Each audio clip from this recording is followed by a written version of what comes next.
So here we go with another partial fraction question. This one's a little bit trickier, a bit more intricate than one of the previous questions. So the first thing that we need to do is to recognize that we've got another improper fraction here. We've got x to the power 4 as the highest power on the numerator and x cubed on the denominator. We've also got to factorize the denominator. Now you should by now know how to use the factor theorem to find a factor and then divide. If, like me, you've got a very whizzy calculator, you can use your calculator to factorize this expression. Would you like to have a calculator that can do that? Now this is a calculator that has got algebraic capabilities. That's what that A stands for there. So that means that in this mode it's not allowed in exams, but it's very handy for practice situations like this. Wouldn't you love to have a calculator that would do that? So anyway, by one means or another we factorize the denominator.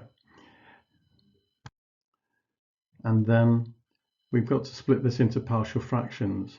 Now, as I said before, the numerator has got a power of 4, the denominator has a power of 3. So therefore, when we split this into partial fractions, we're going to get like the equivalent of a whole number part, which is going to be a linear equation in x now. So we get this ax plus b, and this is because when you divide x to the power 4 by x to the power 3, you get an x. But we can't assume immediately that it's just going to be x. We have to put ax plus b.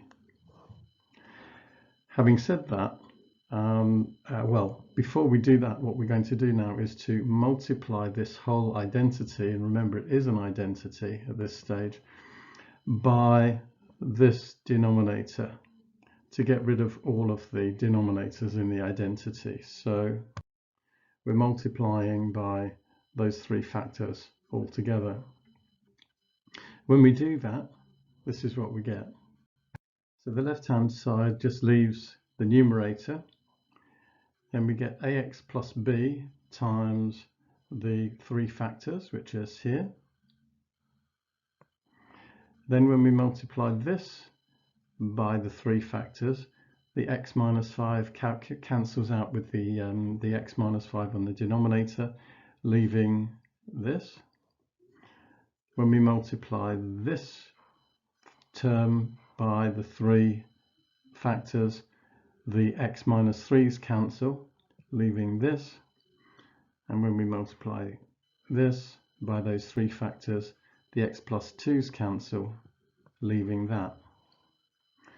So now we've got this identity.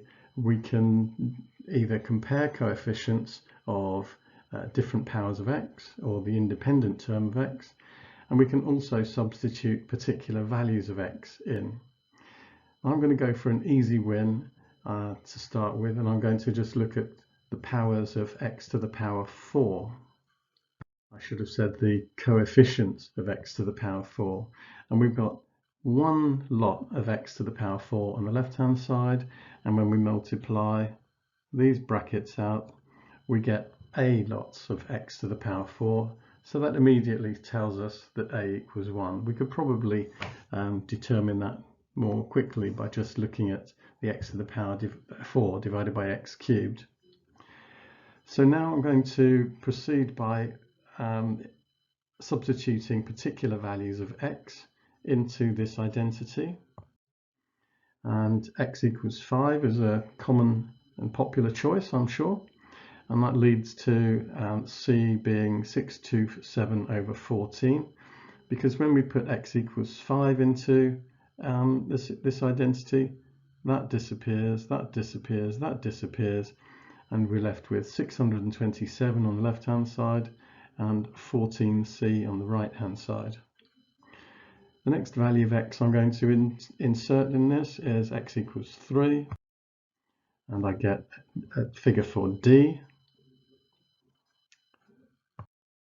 And when we substitute x equals -2 in, we get -2 to the power 4 plus 2, which is 18.